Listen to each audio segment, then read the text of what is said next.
Good morning students, this is Rajpal in front of you. बेटा +2 chemistry के अंदर है हम। आज का लेक्चर हमारा बेसिक चल रहा है, that means way to express the concentration by different mode. अलग अलग तरीके से हम सॉल्यूशन की कंसंट्रेशन फाइंड आउट करना चाह रहे हैं। ओवरऑल मैं आपसे बात करूं तो बेटा आपको बता दिया जा रहा है सॉल्यूशन को कुछ कैटेगरी में डिवाइड किया है। एक पार्ट है way to express the concentration, दूसरा आ जाएगा कोलिगेटिव प्रॉपर्टी, और तीसरे वाले में कोलिगेटिव प्रॉपर्टी का स्पेशलाइजेशन आ जाएगा ऑस्मोटिक प्रेशर, जिसमें बायो वालों को बड़ी राहत मिलेगी। सबसे पहला जो पार्ट है ना, वो हमारा कंटिन्यू है way to express the concentration. इसमें हमने मोलैरिटी कर लिया, नॉर्मेलिटी कर लिया है। नॉर्मेलिटी के लिए इक्विवेलेंट मास कैलकुलेट करना देख लिया था, एसिड, बेस, सॉल्ट और मैनी मोर। आज हम मोलैलिटी की बात कर रहे हैं। ध्यान रखें, ग्रिप करके रखें।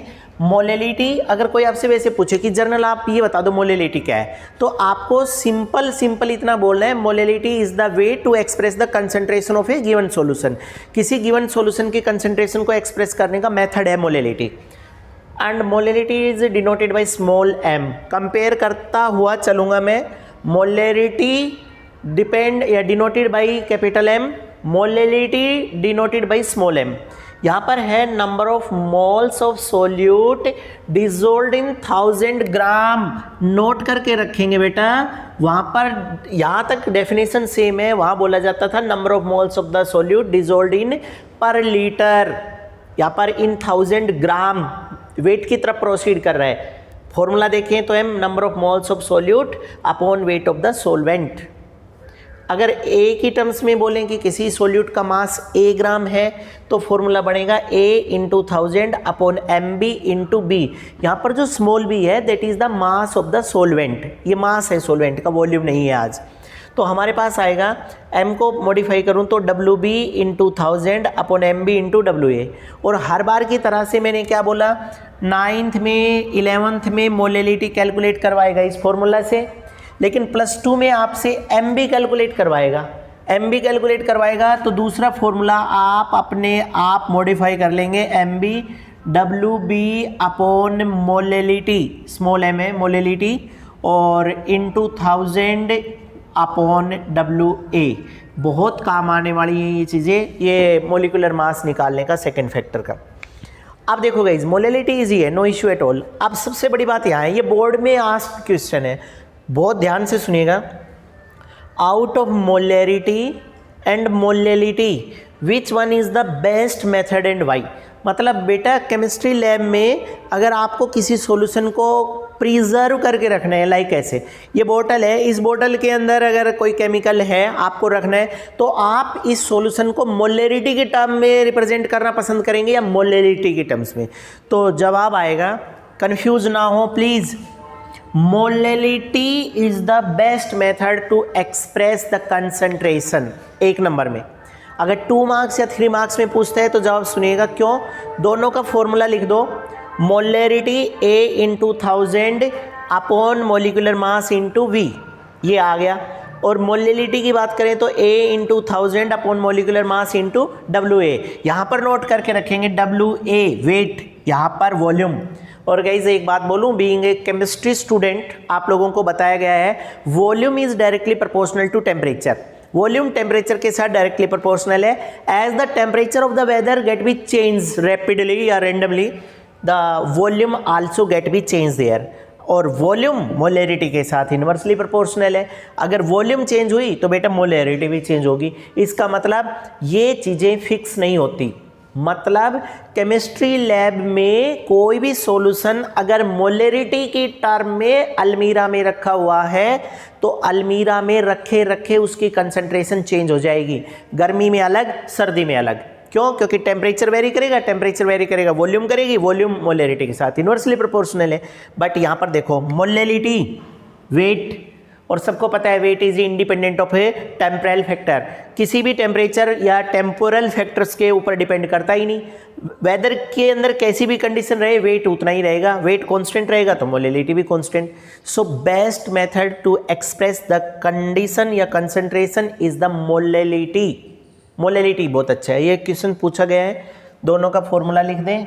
आप अपने आप को प्रिपेयर करके रखें, वॉल्यूम टेम्परेचर के साथ डिपेंड करती है, इसलिए वो ठीक नहीं है।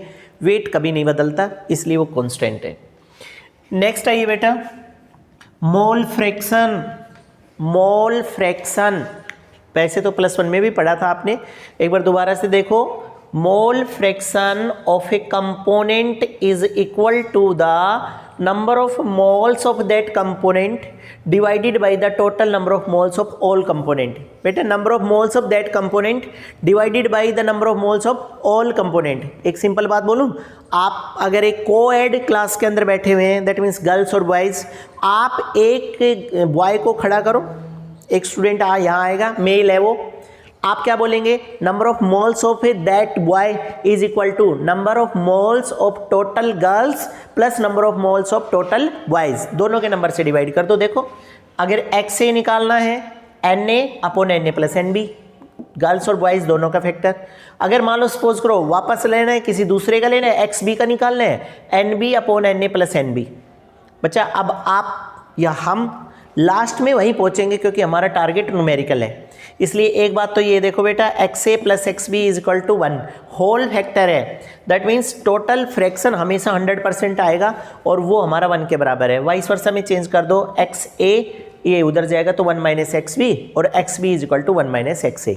एक तो ये ऐसा इसलिए है कि अगर न्यूमेरिकल करते टाइम इस फॉर्मूला को यूज़ करके अगर हम XA निकाल पाते हैं तो 2 बार यही फॉर्मूला यूज़ करने की ज़रूरत नहीं है।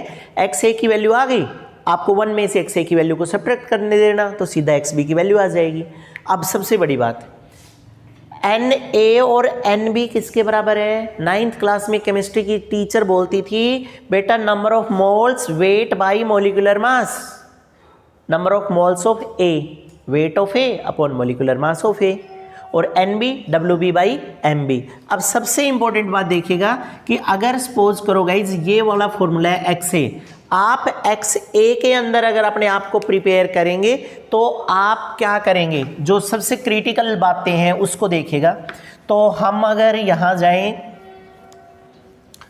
XA को ओपन कर रहा हूँ मैं, XA is equal to NA को क्या लिखा जाएगा, WA by MA upon WA by MA plus WB by MB, ऐसे ही लिख देता हूँ MB।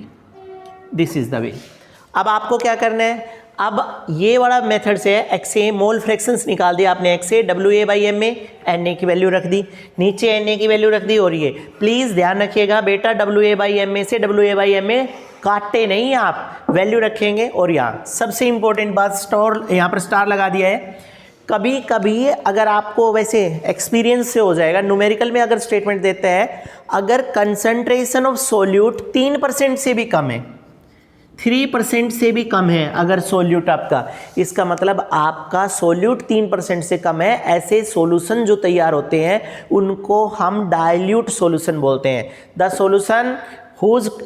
Solution in which the concentration of solute is less than 3%, तो बेटा वो हमारे बिल्कुल डाइल्यूट सॉल्यूशन होंगे। और ऐसे फैक्टर में हम जनरली क्या करेंगे कि कंपैरेटिव स्टडी, ये सोल्यूट का हो गया, ये सोल्यूट प्लस सोलवेंट का हो गया, तो कह रहे हैं कि सोल्यूट सोलवेंट के साथ नेग्लेक्ट होगा, तो ये WA बाई MA ऊपर है, ये यहाँ हो गया। और अगर सॉल्यूशन 3% से कम अगर कंसनट्रेटेड है, इसका मतलब बहुत ज़्यादा डाइल्यूटेड है, तो हम इस फैक्टर को जीरो कर देंगे, इस फैक्टर को जीरो कर देंगे।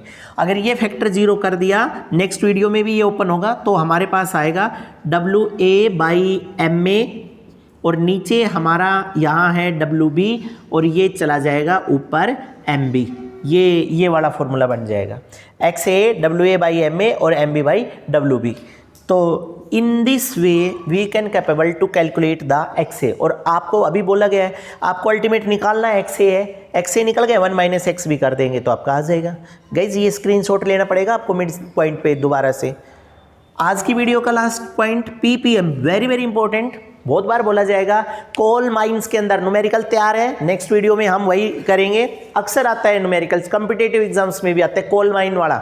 जब भी हम आज के बाद बोलेंगे कोल माइन, आप समझ जाएंगे गाइज कल की वीडियो में क्या आएगा।